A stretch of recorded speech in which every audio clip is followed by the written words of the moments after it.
This is the story of Claire, who arrives on her wedding day only to find her own sister wearing her bridal dress and preparing to marry her fiancé. After being betrayed by those she trusted most, Claire must navigate the painful process of closing that chapter and reclaiming her life. It is a powerful tale of resilience, consequences, and the strength it takes to find peace after a devastating betrayal. The dress was the first thing Claire saw when she walked into the bridal suite. It hung from a satin hanger on the back of the door, a cascade of ivory silk and delicate lace. The same dress she had chosen 6 months earlier, with her mother and her sister sitting in the front row of the boutique, sipping champagne and offering their opinions. Claire had stood on the pedestal, turning slowly in front of the mirror, and she had known, with the absolute certainty of a woman who had never been allowed to want things for herself, that this was the dress, the dress she would wear when she married Liam, her college sweetheart, the man she had loved since she was 19 years old. Vanessa was wearing it now. She stood in the center of the suite, surrounded by a cloud of tulle and the admiring coos of their mother and their aunts. The dress fit her perfectly, better than it had fit Claire, Claire noticed, with a stab of something cold and sharp. Vanessa was smaller, more delicate, the kind of woman people instinctively wanted to protect. Her blonde hair was swept up in an elegant twist, and her cheeks were flushed with the glow of a bride on her wedding day. She looked beautiful. She looked radiant. She looked like she was living the life that was supposed to be Claire's. Claire. Their mother's voice cut through the haze of Claire's disbelief. She had appeared at Claire's elbow, her face a careful mask of sympathy, and something else, something that looked almost like impatience. "I didn't know you were coming. Vanessa said you weren't speaking to her." "I wasn't invited," Claire said. Her voice came out flat, distant, like it belonged to someone else. "I found out about the wedding from a Facebook post, from Aunt Cheryl's Facebook post, actually. She tagged me in a photo of the venue and said she was so excited to celebrate Vanessa and Liam's special day." Their mother winced. Cheryl never could keep things to herself. "That's what you're going with? That Aunt Cheryl has a big mouth?" "Claire, please." Their mother took her arm and steered her toward the corner of the suite, away from the cluster of women admiring Vanessa. "I know this is hard. I know this isn't how you imagine things. But Vanessa and Liam, they're in love. Real love. The kind of love that doesn't come along very often. You have to understand that." Claire stared at her. Her mother, the woman who had raised her, who had taught her to share her toys and be kind to her sister and never ever make a scene. She was looking at Claire with the same expression she had worn when Claire was 8 years old and Vanessa had broken her favorite doll, a mixture of sympathy and exasperation,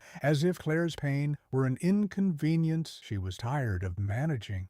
"They're in love," Claire repeated. "Liam and I were engaged. We had a date, a venue, a dress. That dress." She pointed at Vanessa, who was now twirling in front of the mirror while their aunts snapped photos on their phones. "We were 3 weeks away from getting married, and she didn't plan for this to happen." Their mother's voice was gentle, pleading. "Neither of them did. It just happened. Love is like that sometimes, Claire. It doesn't follow rules, and Vanessa is so happy. Can't you be happy for her? For them?" Claire looked at her mother for a long moment.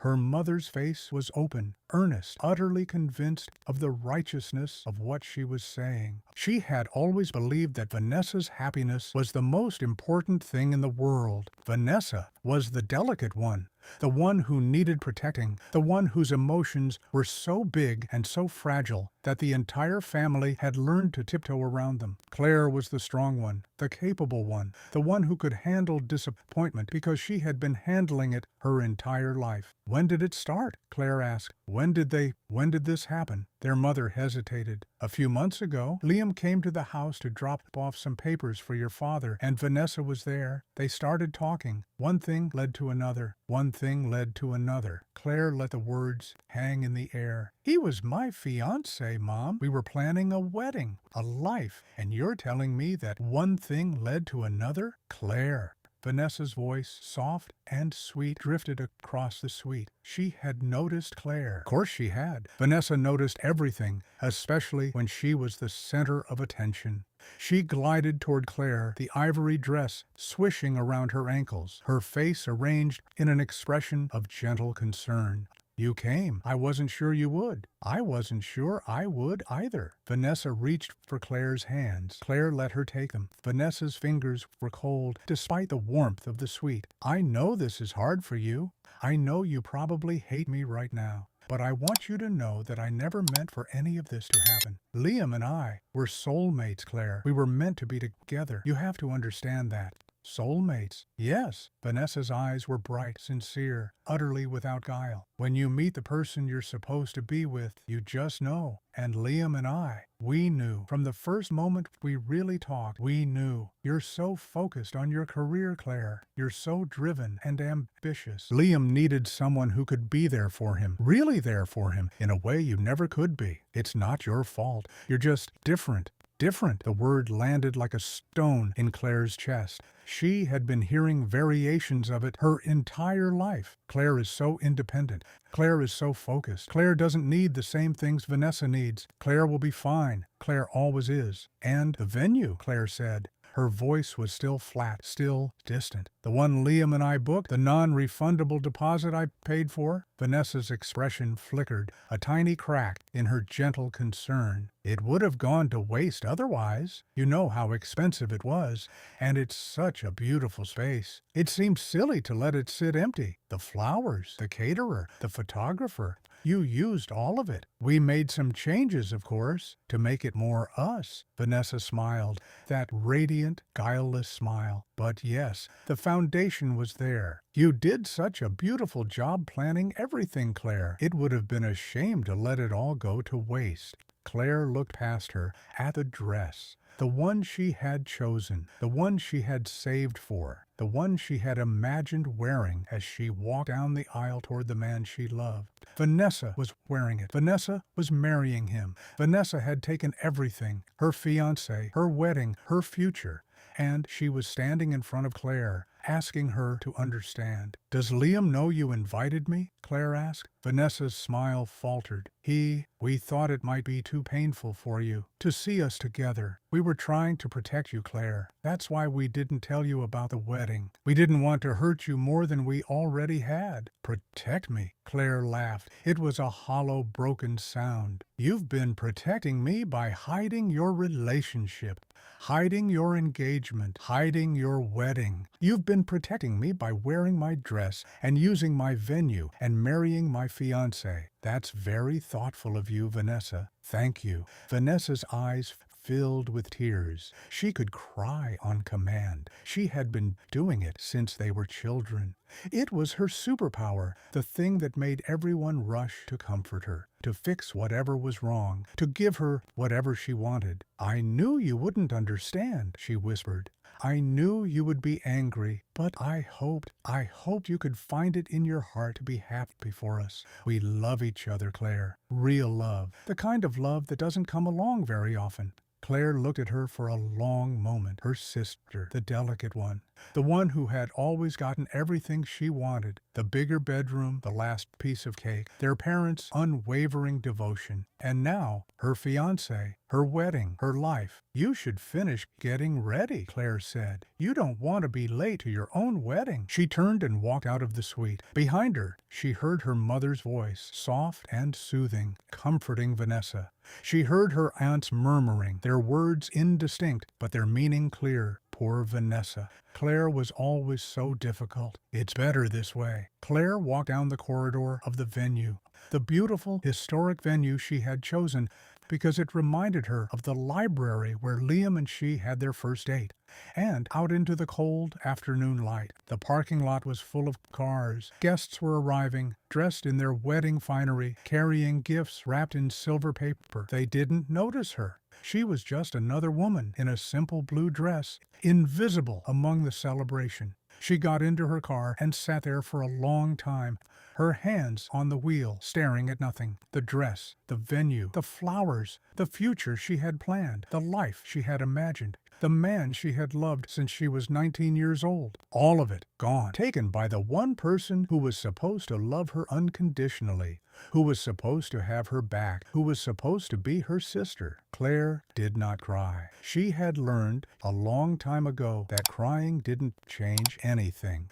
Her tears had never moved her parents, had never made Vanessa apologize, had never given her back anything Vanessa had taken. Crying was for people who had someone to comfort them. She had no one. She started the car and drove away. The days that followed were a blur of numbness and quiet rage. Claire moved through her life like a ghost, going to work, coming home, staring at the walls of the apartment she and Liam had shared until he moved out 3 weeks before the wedding. He had left most of his things, his books, his coffee maker, the framed photo of them at the Grand Canyon. She packed them into boxes and left them in the hallway for him to collect. He never did. Her family called, of course. Her mother left voicemails that alternated between sympathy and frustration. "Claire, please call me back. We need to talk about this. I know you're hurting, but shutting us out isn't the answer." Her father was more direct. "Claire, this has gone on long enough. Your sister is devastated. She cries every night because you won't speak to her. You need to be the bigger person here. The bigger person." Claire had been hearing that phrase her entire life. When Vanessa broke her favorite doll, Claire was told to be the bigger person. When Vanessa accidentally revealed Claire's secret crush to the entire school, Claire was told to be the bigger person. When Vanessa applied to the same college as Claire, and their parents asked Claire to step back so Vanessa could have her moment, Claire was told to be the bigger person. And now, when Vanessa had taken her fiancé and her wedding and her future, Claire was being told again to be the bigger person. She didn't call them back. The wedding photos appeared on social media a week later.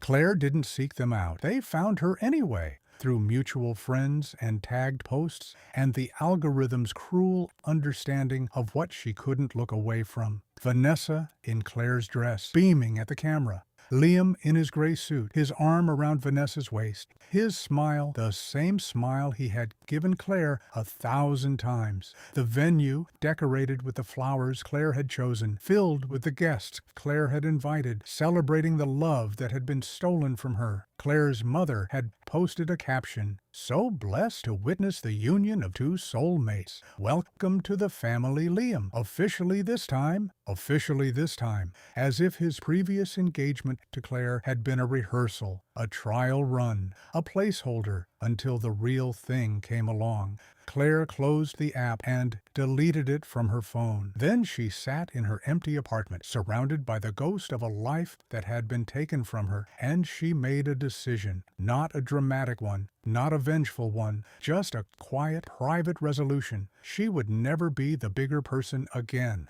She would never shrink herself to make room for Vanessa's wants. She would never set herself on fire to keep Vanessa warm. The world had told Claire in 1,000 small ways that her needs mattered less than her sister's. Her family had told her in 1,000 small ways that Vanessa's happiness was more important than hers. Liam had told her in the worst possible way that she was not enough, not soft enough, not available enough, not Vanessa enough. Fine. She would stop trying to be enough for people who would never see her. She would build a life that needed no one's approval. And she would never, ever let Vanessa take anything from her again. 2 years passed. Claire did not speak to her family during that time. Not to her mother, who continued to leave voicemails that grew increasingly desperate. Not to her father, whose messages shifted from frustration to something that might have been regret. Not to Vanessa, who sent Claire a single text. "I miss you, Claire. I hope someday you can forgive me." And then, when Claire didn't respond, seemed to forget she existed. Claire moved to a new city. She threw herself into her work. She was a financial analyst, good with numbers, better with the cold, clear logic of spreadsheets and projections. She was promoted twice. She bought a small apartment with large windows and filled it with things she loved: books, art, a cat named Marlowe, who had one eye and a regal disdain for everyone but her.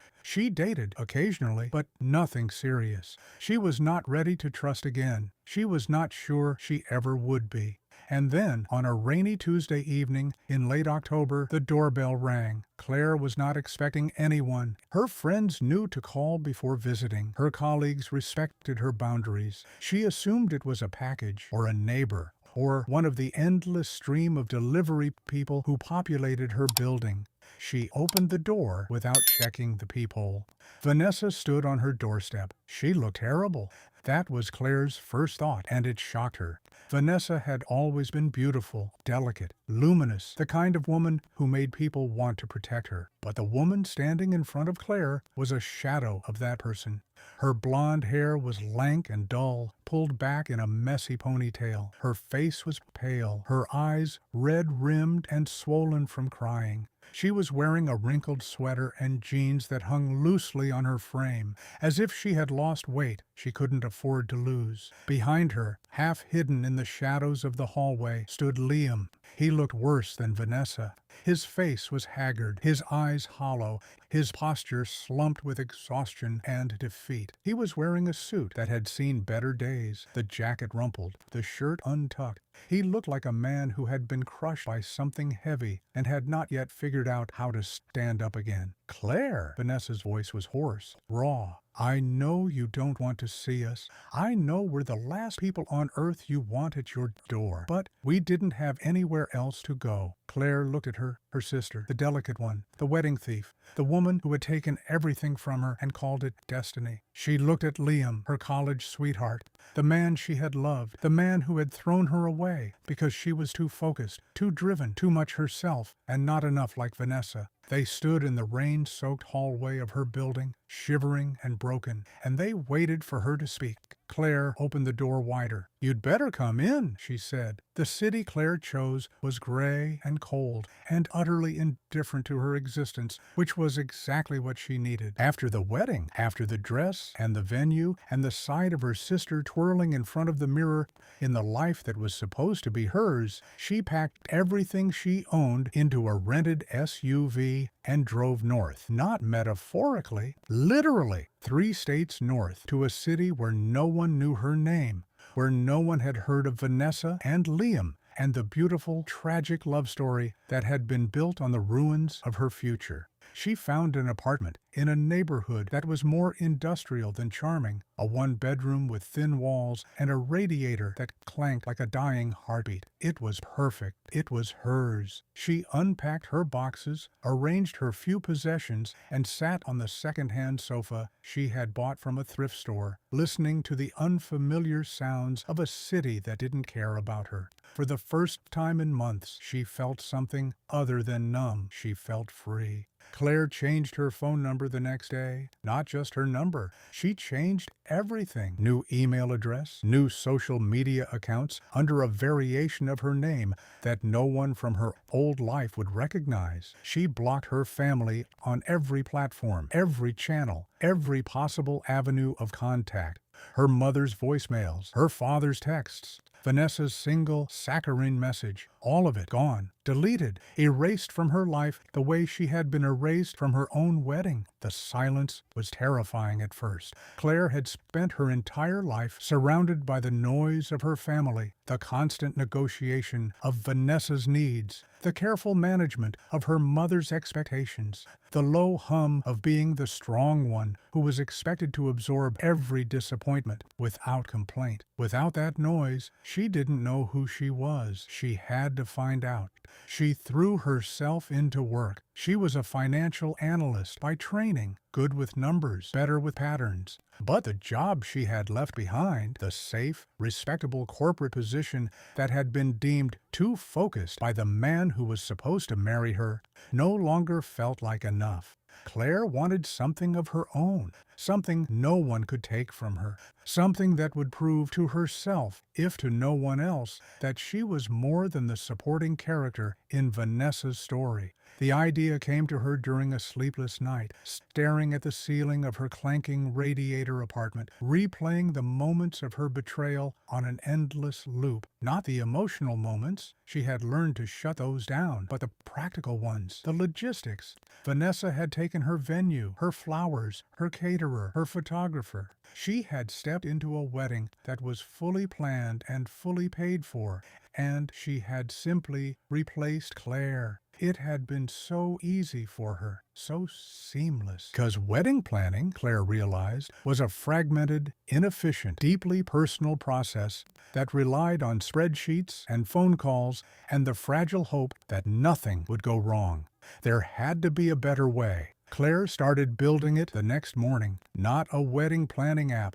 There were dozens of those already, each one more forgettable than the last. What she envisioned was something deeper, a platform that integrated every aspect of a wedding into a single, intelligent system. Vendor management, budget tracking, guest list coordination, timeline optimization. But the real innovation, the thing that would set it apart, was the financial layer, a tool that helped couples understand exactly where their money was going, how to allocate it efficiently, and, most importantly, how to protect themselves if things fell apart. Non-refundable deposits, cancellation clauses, vendor contracts, all the fine print that most couples ignored until it was too late. She called it Vow Safe. Claire worked on Vow Safe in the margins of her life, evenings after her day job, weekends in coffee shops, the hours between midnight and dawn when sleep refused to come. She taught herself to code, not elegantly, but effectively. She sketched wireframes on napkins and whiteboards,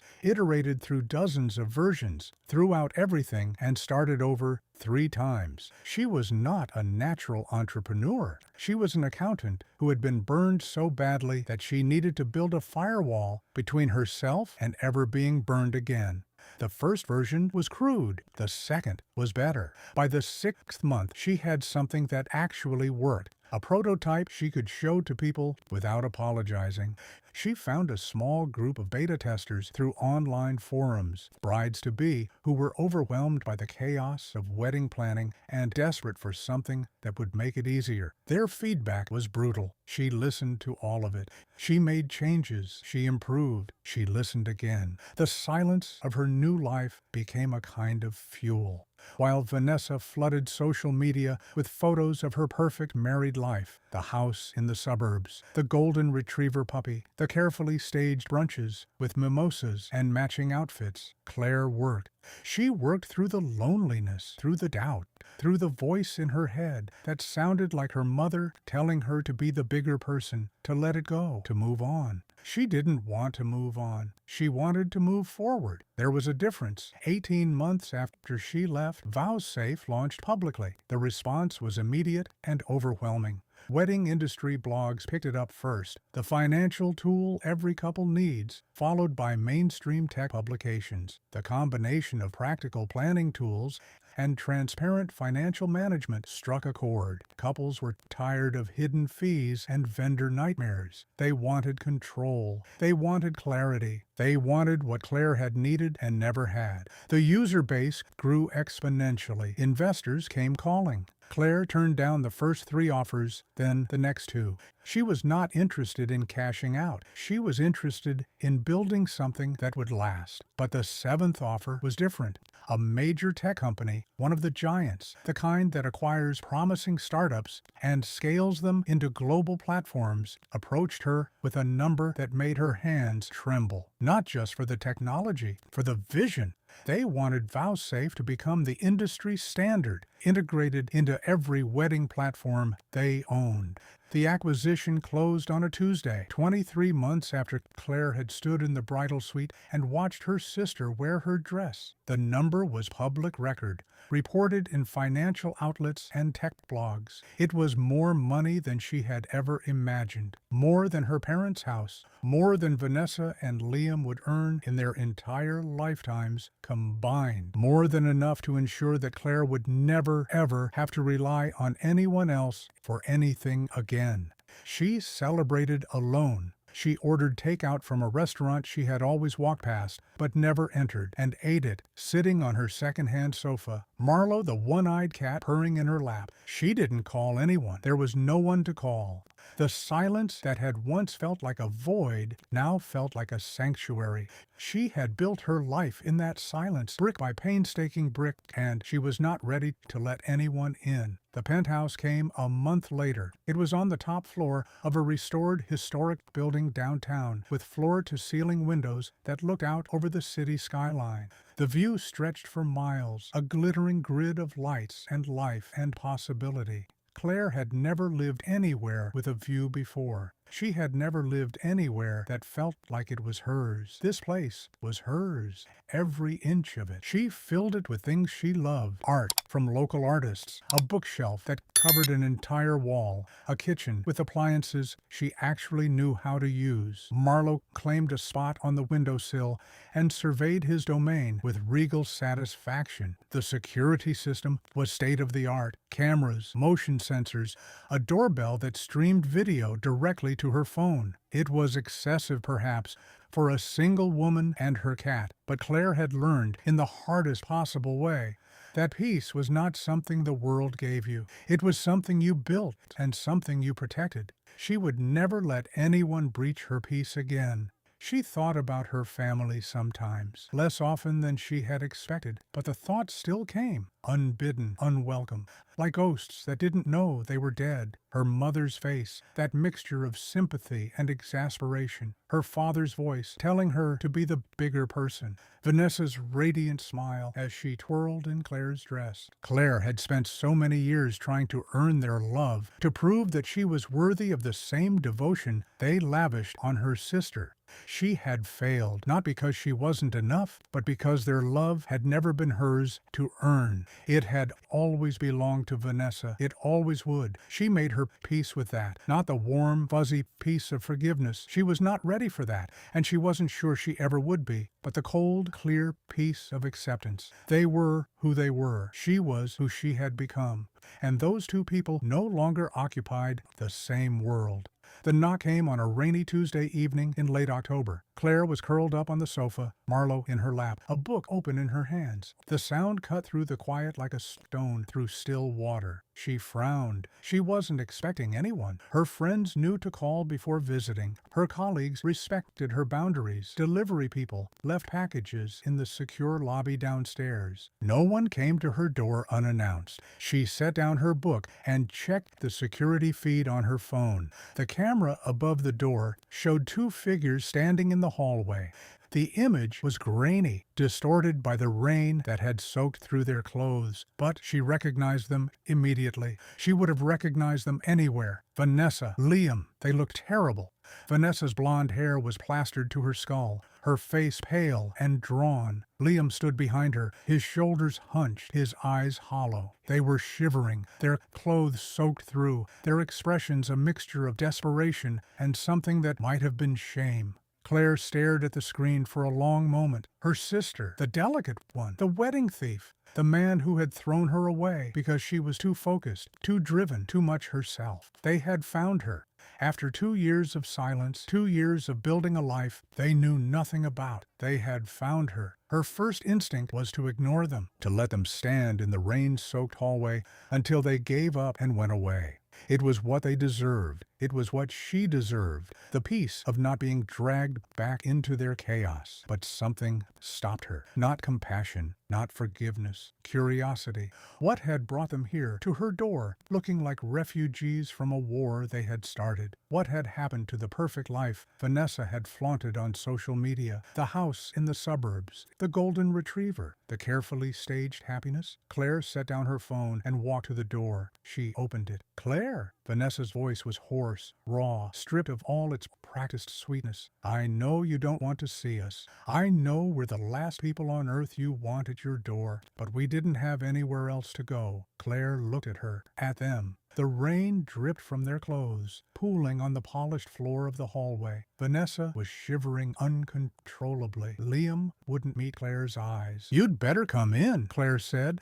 She stepped aside and let them enter. They moved past her like ghosts, trailing water and the faint smell of desperation. Claire closed the door behind them, the lock clicking into place with a soft, final sound. Whatever this was, it was happening on her terms, in her home, on her ground, and she was ready. The rain had not let up since they arrived. Claire could hear it drumming against the floor-to-ceiling windows of the penthouse, a steady, insistent rhythm that filled the silence between them. Vanessa and Liam stood in the center of her living room like two shipwrecked survivors who had washed up on a shore they didn't recognize, dripping water onto the polished hardwood floor, their eyes darting around the space as if trying to reconcile what they were seeing with the woman they thought they knew. Claire let them look. She let them take in the view. The city skyline glittering through the rain, the art on the walls, the bookshelf that covered an entire wall. Marlowe, the one-eyed cat, regarding them with regal disdain from his perch on the windowsill. She had built this life in silence, in the spaces they had left behind, and she wanted them to see it, not to impress them, to remind herself of how far she had come, to ground herself in the reality of what she had achieved, so that their presence, their desperate, diminished presence, could not pull her back into the person she used to be. Vanessa was holding a toddler, a little boy, maybe 18 months old, with wispy blonde hair and red-rimmed eyes. He was fussing, his face pressed into her shoulder, his small body trembling with exhaustion or cold or both. Vanessa bounced him absently, her movements mechanical, her eyes fixed on Claire with a desperate, pleading intensity that Claire recognized. She had worn that expression her entire life. When she wanted the last piece of cake, when she wanted the bigger bedroom, when she wanted their parents' attention, when she wanted Claire's fiancé. It was the face of a woman who had always gotten what she wanted and could not comprehend a world in which her wants were not immediately granted. Liam stood slightly behind her, his posture slumped, his eyes fixed on the floor. He had not looked at Claire directly since she opened the door. His suit was cheap and ill-fitting, a far cry from the tailored gray suit he had worn to marry Vanessa, the one Claire had helped him pick out for their own wedding. His face was haggard, lined with exhaustion, and something that looked like shame. He had aged 10 years in the two since Claire had last seen him. They both had. "You're soaked," Claire said. Her voice came out neutral, calm, the voice of a woman addressing strangers who had wandered into her home by accident. "There are towels in the bathroom down the hall. Dry off. I'll make tea." Vanessa opened her mouth as if to protest. She wanted to talk, to explain, to launch into whatever rehearsed speech she had prepared. But Claire was already walking toward the kitchen. She didn't look back. She needed a moment to collect herself, to process the reality of them standing in her home. Her sister, the delicate one, the wedding thief, the woman who had taken everything from her and called it destiny. And Liam, the man she had loved, the man who had thrown her away. In the kitchen, Claire filled the kettle and set it on the stove. Her hands were steady. That surprised her. She had imagined this moment, their return, their desperation, her triumph, 1,000 times in the 2 years since she left. In her imaginings, she was always cold, imperious, delivering cutting remarks that left them shattered and speechless. But now that they were here, she felt none of the righteous fury she had expected. She felt tired and curious, and something else, something she couldn't quite name, that might have been the faintest echo of the love she had once felt for both of them. She pushed that feeling down. Love had not served her well in the past. Clarity had, precision had. She would be clear. She would be precise. When Claire returned to the living room with a tray of tea, they had dried off as best they could. Vanessa had wrapped a towel around her shoulders, and she was sitting on the edge of Claire's sofa. The toddler, her son, Claire realized, her nephew, now settled in her lap with a cracker she had produced from somewhere. Liam was standing by the window, his back to the room, staring out at the rain-soaked city. He turned when Claire entered, and for a moment their eyes met. His were hollow, haunted, the eyes of a man who had lost something essential and didn't know how to get it back. Claire set the tray on the coffee table and sat down in the armchair across from Vanessa. She did not offer them anything else. She did not ask how they had found her or why they had come. She simply waited. Vanessa took a shaky breath. Her eyes filled with tears, the same tears she had used to manipulate their parents, their teachers, everyone who had ever been foolish enough to believe in her fragility. But there was something different about these tears. They seemed real, unrehearsed, the tears of a woman who had run out of people to perform for. "Claire," Vanessa began. Her voice cracked. I know you don't want to see us. I know we're the last people on earth you want at your door, but we didn't have anywhere else to go. We've lost everything." Claire waited. Liam lost his job. Vanessa glanced at him, but he didn't turn around. 6 months ago, the company downsized. He was one of the first to go. We thought he'd find something else quickly. He's smart. He's capable. But the market is terrible, and no one is hiring, and we've burned through our savings. All of it. Every penny. The toddler began to fuss again. Vanessa bounced him automatically, her eyes still fixed on Claire. "The house, the one Mom and Dad helped us buy. We're 3 months behind on the mortgage. The bank sent a notice. They're starting foreclosure proceedings. If we can't come up with the back payments by the end of the month, we'll lose it. We'll lose everything." She reached into her pocket and pulled out a crumpled piece of paper. "The foreclosure notice," Claire assumed, and held it out to Claire like an offering. Claire didn't take it. She didn't need to. She could see the desperation in Vanessa's face, in the way her hands trembled, in the exhausted slump of her shoulders. This was not a performance. This was real. "We heard you were doing well," Vanessa continued, her voice barely above a whisper. "In the city. We didn't know how to reach you. You changed your number. You blocked us everywhere. But someone told us you had a good job, a nice place. We thought, we hoped." She trailed off, unable to finish the sentence. Claire let the silence stretch. The rain drummed against the windows. Marlowe yawned and stretched, his one eye fixed on the strangers with feline indifference. The toddler had fallen asleep in Vanessa's lap, his small face peaceful, oblivious to the crisis that had brought him here. "You want money?" Claire said finally. Her voice was flat, neutral. "You came here to ask me for money." Vanessa flinched, as if Claire had struck her. "Not like that. Not. We would pay you back, every cent, with interest. Once Liam finds a job, once we get back on our feet, once you get back on your feet." Claire let the words hang in the air. "You took my fiancée, Vanessa. You took my wedding. You wore my dress. You used my venue, my flowers, my caterer. You stood in front of our family and our friends, and you married the man I was supposed to marry, and you called it destiny. You called it soulmates. And now you're standing in my home, asking me for money." The tears spilled over, tracking down Vanessa's cheeks. I know what I did. I know it was unforgivable. But I was young, Claire. I was stupid. I thought if I could just have what you had, I would be happy. I thought if I could be you just for a moment, everything would make sense. But it didn't. It never did. Vanessa looked down at the sleeping toddler in her lap. "When Oliver was born, I thought things would change. I thought being a mother would make me into the person I was supposed to be. But it didn't. It just made everything harder. And Liam," she glanced at her husband, who had still not turned around. "Liam tries. He does. But he's not the man I thought he was. He's not the man you thought he was either." Claire looked at Liam. His back was rigid, his hands clenched at his sides. He had heard every word. He didn't deny any of it. "Liam," Claire said, "look at me." Slowly he turned. His face was a ruin of shame and exhaustion. His eyes met Claire's, and she saw in them the ghost of the boy she had loved, the one who had walked her home from the library on their first date, who had kissed her under the oak tree on campus, who had promised her forever and then given it to someone else. "Claire," he said. His voice was hoarse, barely audible. "I'm sorry. I know that doesn't mean anything. I know it's too late, but I am. I've been sorry every day for 2 years." Claire looked at him for a long moment.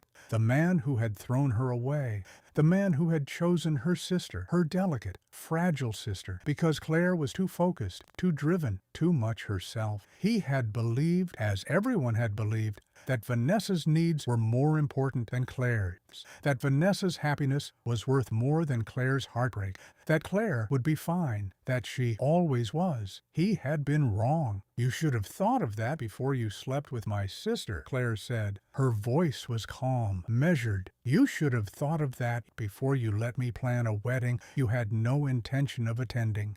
You should have thought of that before you stood at the altar and married her in my dress, in my venue, in front of my family. You had 1,000 chances to stop, to think, to choose differently. You didn't take any of them." Liam flinched. I know. Then why are you here? Why come to me, of all people? You must have known I would say no. You must have known I owe you nothing. Vanessa answered, her voice small and broken. Because you're the only one who can help us. Mom and Dad, they've already given us everything they can.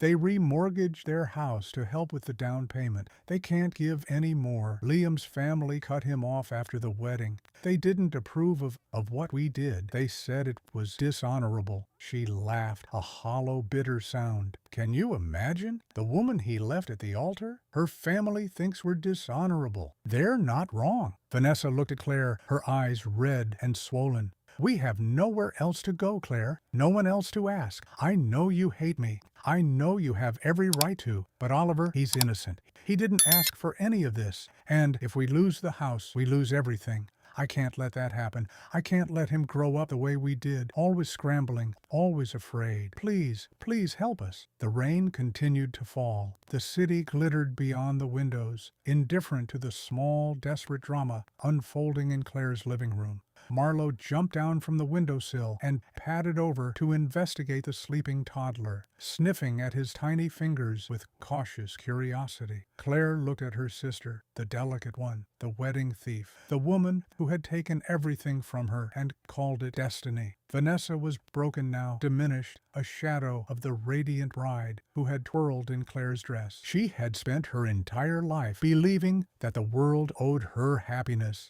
that her needs were the most important thing in any room. And now the world had finally collected on that debt. Claire could say no. She could send them back out into the rain, back to their failing marriage and their foreclosing house and their crying toddler. She could close the door and return to her silent, beautiful, carefully constructed life, and she would never have to see them again. It was what they deserved. It was what she deserved, the peace of not being dragged back into their chaos. But Oliver, the toddler with the wispy blonde hair and the sleeping face, he was innocent. He had not asked to be born into this mess, to parents who had built their life on the ruins of Claire's. He deserved a chance, not because Vanessa deserved it, because he did. Claire stood up and walked to the window. The rain streaked down the glass, blurring the city lights into soft, impressionistic smears of color. She thought about the girl she had been, the one who had stood in the bridal suite, watching her sister wear her dress, being told to be the bigger person. She had hated those words then. She had rejected them, fled from them, built a fortress around herself to keep them out. But standing there now, with the rain falling and her sister's broken pleas still echoing in the air, Claire realized that being the bigger person was not about letting people walk all over you. It was about choosing who you wanted to be, regardless of what anyone else deserved. It was about power, real power, the power to decide freely and without coercion what kind of person you were going to be. She turned back to face them. I'm not giving you money, Claire said.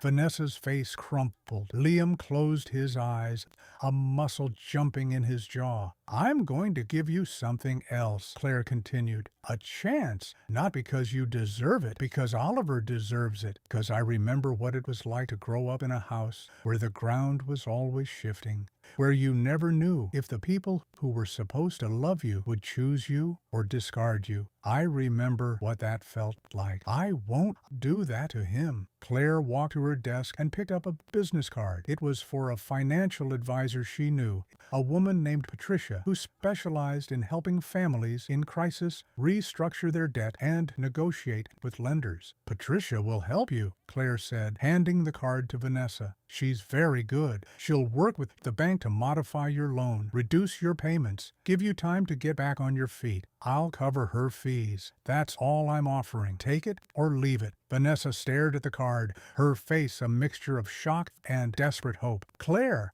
take it or leave it, Claire repeated. And understand this. This is the last time. I'm not your safety net. I'm not your backup plan. I've built a life that doesn't include you, and I'm not going to let you back in just because you've run out of other options. Oliver can have a relationship with me if you want that for him. I would like that, actually. But you and Liam, you're not my family anymore. You made that choice. I'm just respecting it. Vanessa opened her mouth to speak, but no words came. She looked at the business card, then at her sleeping son, then at Claire. Something shifted in her face, the desperate pleading giving way to something quieter, something that might have been the first stirrings of genuine understanding. "Thank you," Vanessa whispered. "Thank you, Claire. I know we don't deserve this. I know." "You're right," Claire said. "You don't, but he does." She nodded toward Oliver. "Make sure he knows that. Make sure he grows up knowing that someone chose him, even when they didn't have to. That's the only gift I'm giving you. Don't waste it." Claire walked to the door and opened it. The hallway was empty, the rain still drumming against the windows at the end of the corridor. Vanessa stood slowly, cradling Oliver against her chest.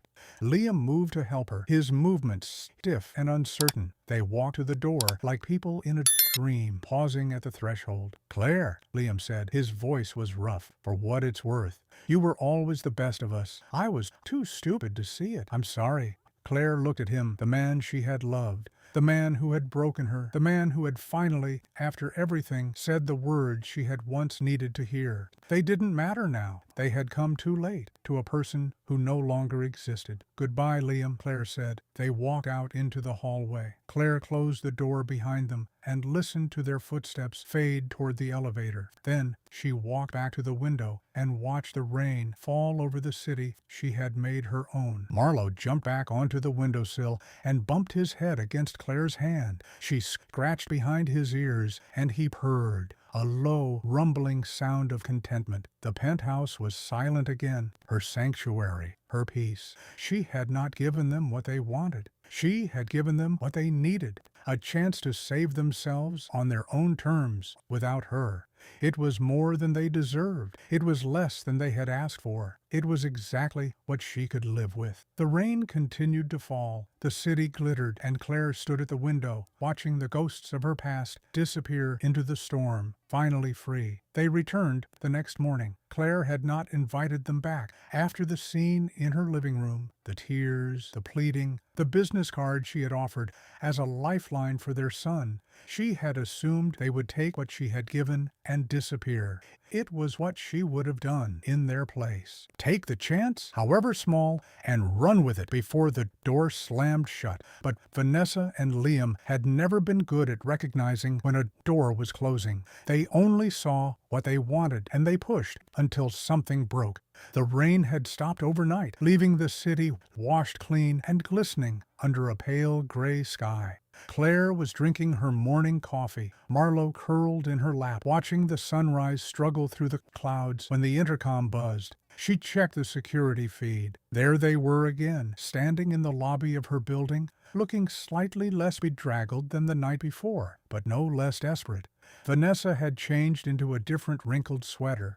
Liam wore the same cheap suit, but he had attempted to comb his hair. Oliver was not with them this time. They had left him somewhere, with a neighbor, perhaps, or a babysitter they couldn't afford. The absence of the child made something in Claire go cold. They had come to negotiate without the one piece of leverage that had moved her. She could have ignored them. She could have told the doorman to send them away. But something made her press the button and hear Vanessa's voice crackle through the speaker. "Claire, please, just 5 minutes. We need to talk, really talk.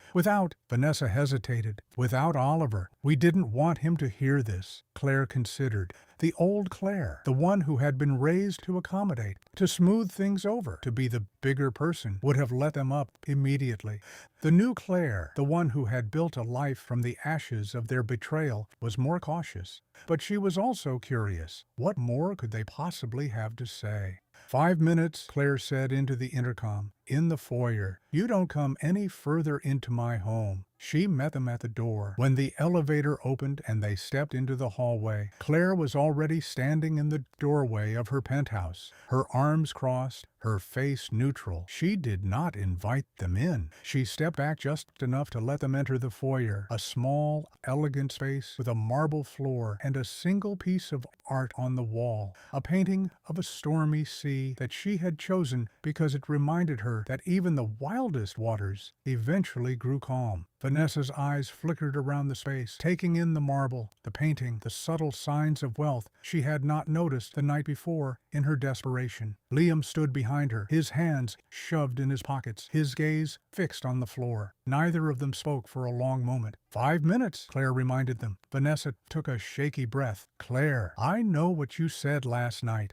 I know you offered to help with the financial advisor, and I'm grateful. I am. But Patricia, she said it could take months to negotiate with the bank. Months we don't have. The foreclosure is scheduled for the end of next month.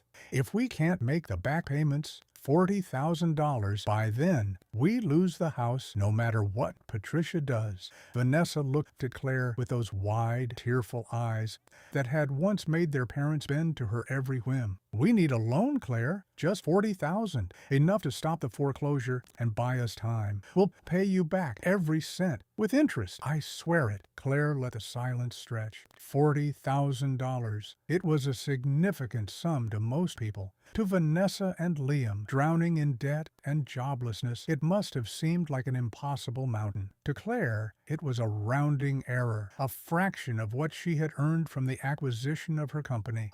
A sum she could write without flinching. But this was not about the money. It had never been about the money. $40,000, Claire repeated. Her voice was flat, unimpressed. And you came here, to me, after everything, to ask for it. Claire, please. Vanessa's voice cracked. I know we hurt you. I know we don't deserve your help. But we're family. I'm your sister. Oliver is your nephew. Doesn't that mean anything? Claire looked at her for a long moment. Her sister, the delicate one, the wedding thief.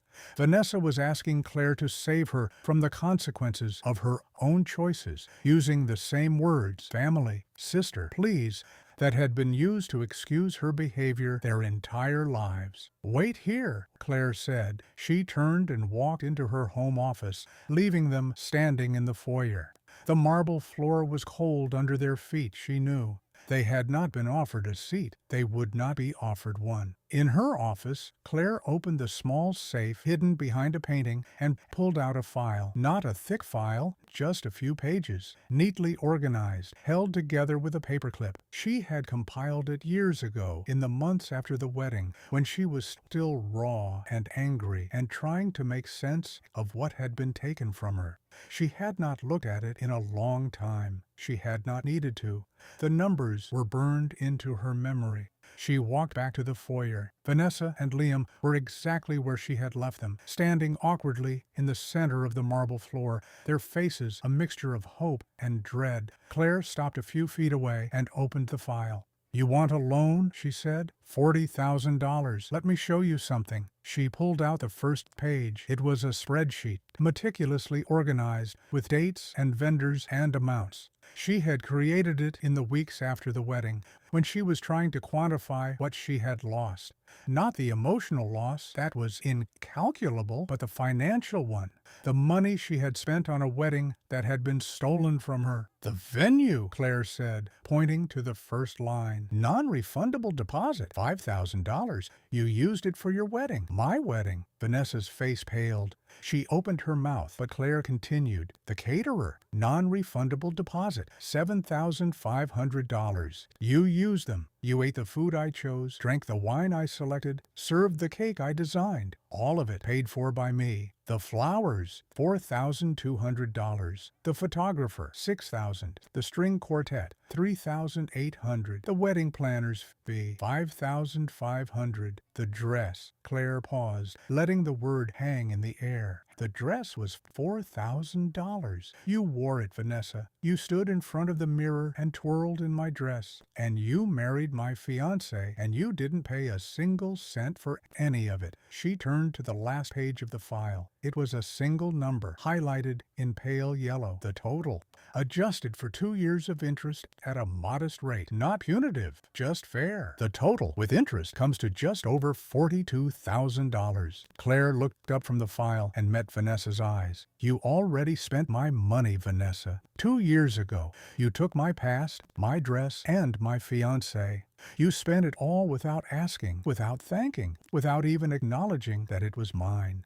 And now you're standing here, asking for another $40,000, as if the first $40,000 never happened. Vanessa's face crumpled. Claire, I never thought about it like that. The wedding was already paid for. It would have gone to waste.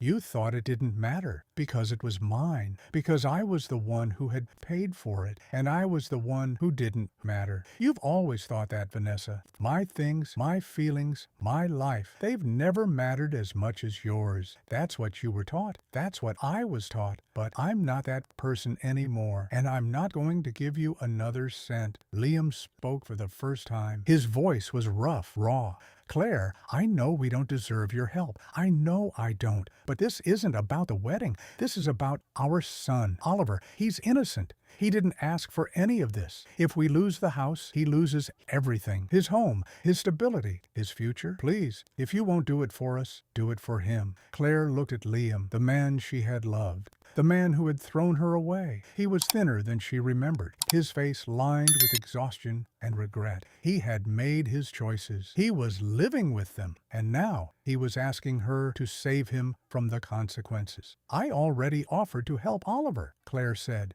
I gave you the name of a financial advisor who can negotiate with the bank. I offered to cover her fees. That's more than you ever did for me. It's more than you deserve, but it's what I can live with. She closed the file and held it against her chest. I'm not giving you $40,000. I'm not giving you anything else. You spent my money 2 years ago without my consent on a wedding that should have been mine. Consider that your loan. Consider it paid in full. Vanessa's tears were flowing freely now. Claire, please, I'm begging you. I know I was wrong. I know I hurt you, but I'm your sister. Doesn't that mean anything? Doesn't family mean anything? Claire looked at her for a long moment. The delicate one, the wedding thief, the woman who had taken everything from her and called it destiny. Vanessa was asking her what family meant. Family, Claire said slowly, meant that I was supposed to be the bigger person when you broke my favorite doll. It meant that I was supposed to step back so you could have your moment at college.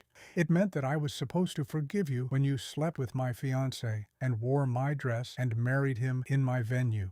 Family, to you, has always meant that my needs don't matter, that my pain is an inconvenience, that I exist to serve your happiness. She stepped closer to Vanessa, her voice dropping to a near whisper. But I've built a new family, Vanessa. It's small. It's just me and a one-eyed cat and a life I made with my own 2 hands. And in that family, I matter. My needs matter. My boundaries matter. You are not part of that family. You made sure of that 2 years ago. I'm just finally accepting it. Claire walked past her sister to the front door and opened it. The hallway stretched out, empty and quiet, leading back to the elevator that would take them down to the lobby and out into the cold, gray morning. Vanessa didn't move. She stood frozen, her face a ruin of tears, her hands clutching the strap of her bag like it was the only thing keeping her upright. Liam reached for her arm gently and guided her toward the door. His eyes met Claire's as he passed. There was something in them, not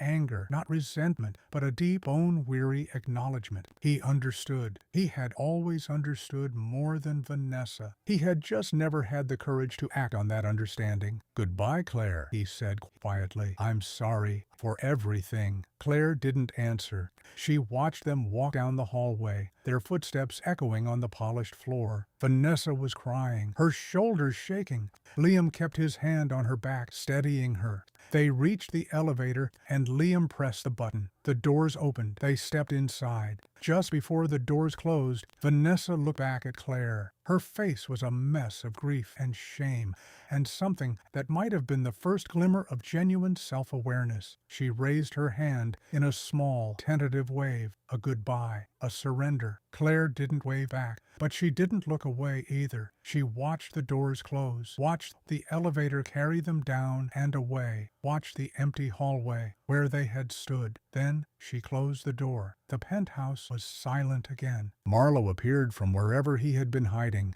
weaving between Claire's ankles, his one eye blinking up at her with feline indifference. She bent down and scooped him up, holding him against her chest. His purr rumbled through her, a small, steady vibration of comfort. Claire walked to the window and looked out at the city. The gray sky was beginning to break, pale sunlight filtering through the clouds and catching the wet streets below. The world was waking up, going about its business, indifferent to the small, private drama that had just played out in her foyer. She thought about the file in her hands. The spreadsheet of losses adjusted for interest, $42,000, a sum that had once seemed enormous, insurmountable, a wound that would never stop bleeding. Now it was just a number, a record of a past she had survived. Claire had not given them what they wanted. She had not saved them from the consequences of their choices. But she had not destroyed them either. She had offered a path forward. Not the easy path, not the path they had hoped for, but a path nonetheless.